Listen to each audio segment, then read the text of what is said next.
Hey all, welcome to Odd Rob, coming to you today from War Veterans Memorial in St. Petersburg, Florida. This beautiful memorial park is located on 112 acres, with the focal point being this landscaped memorial center, which features 5 plaques with official armed forces flags that honor each of the United States Armed Forces. Now, there are many shaded areas where you can relax and enjoy Boca Ciega Bay.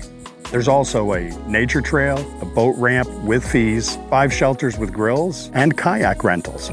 The park is open 7 days a week from 7 a.m. until sunset and is only closed 2 days, the day after Thanksgiving and Christmas Day. Since the Civil War, the battlefield cross has been used to mark a place where service members have been killed. And this is a beautiful, beautiful representation of the battlefield cross. If you've enjoyed this video, go ahead and hit those like and subscribe buttons down below. It certainly helps our channel grow. And while you're there, go ahead and drop a comment, some feedback. Let me know if you've been here and what you thought. Until next time, stay safe, stay well, and by all means, stay odd.